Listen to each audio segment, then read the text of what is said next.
10 minutes. How long does it take to install a niche? You've got at least 2 to 3 days on that job, okay? So what I'm trying to tell you is that the cost of these products, from the least expensive product retail, which is this basket in a polished chrome, is $72. The most expensive product is the extra deep basket at $243. Grab this particular basket in oil rub bronze is $238. And what you also have with a niche, which is kind of incredible, is that if they do it right, they tilt, you know, so that you've got drainage, right? And not put your soap on there and it slides off. And if you don't have the drainage, then your soap stays on there and it gets gooey. So now you have to buy a soap dish, which is an additional cost to be able to put on the niche so it'll hold your soap. In this particular case, with any of the baskets, you put your soap in any one of these baskets, they dry out within, you know, the normal amount of time, and there's no getting gooey, and your soap is still firm and that sort of thing. If you use, liquid soap, then obviously you've got your bigger baskets to be able to take and put your bottles of liquid soap. All right? So what we've established, that what we have on here is less expensive than what you've been selling on a regular basis out of the store. So I got that. That's where I have to get you. I have to get you to understand that this is really reasonable. And when we go over the installation procedures, you're going to say, oh my God, right after grouting you can install these and it's finished? And I really mean it. We can watch a video here, and for as long as this video is how long it actually takes, which is about 4 to 5 minutes. Because you can actually see a guy doing it in real time and actually putting it on, right?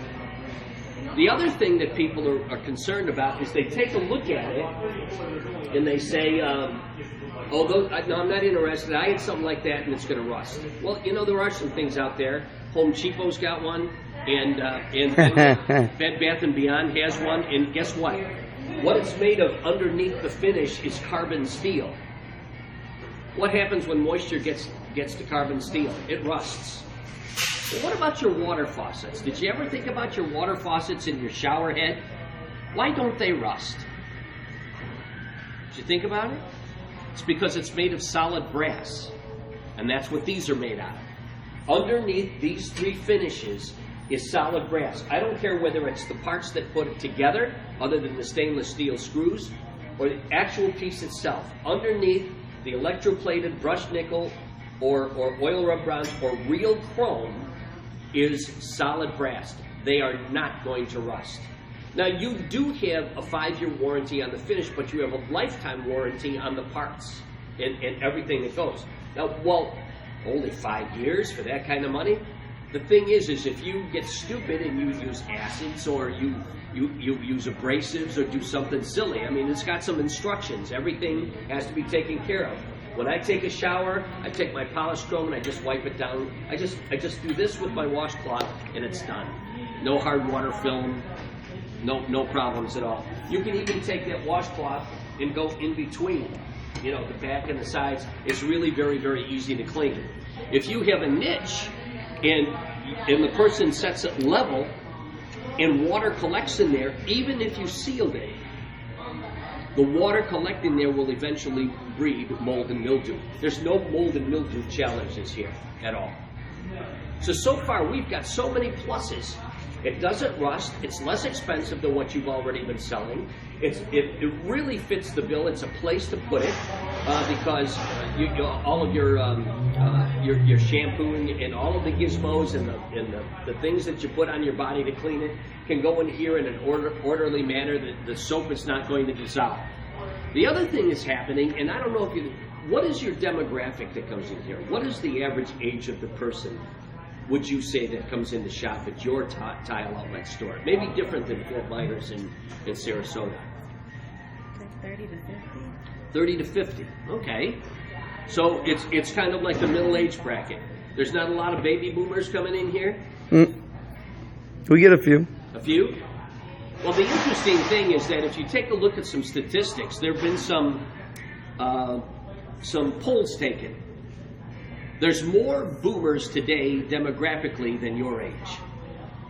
We happened to be the biggest population when we were 18, the biggest population when we were 20, 40, 60s, and we're the biggest population now. And the biggest population has been asked a whole bunch of questions about what they plan to do with their homes. And the majority of the people say, you know, we like where we're at, it's paid off, we're going to stay right where we're at, but we got to do some improvements. And guess what they're doing? They're improving the bathrooms and the kitchens. Okay? Or maybe their 1980s home that they bought had green board put into the bathrooms and they're finally falling out, they're finally deteriorating. Okay? So they're redoing those. So our population is saying we want to redo these things. So you've got the largest demographic wanting to do something with their bathrooms, right?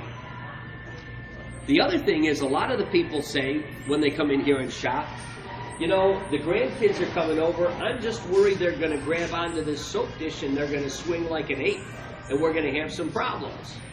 Well, that was an objection that caused so much concern that TileWare got together with the National Tile Council of America and developed a test called the Peel test. This is the very, very unique permatile fastener. And what this does is what makes this entire system so unique and absolutely different than everything else out there. Any one of these and/or look-alike baskets or grab bars or towel bars are all installed out there.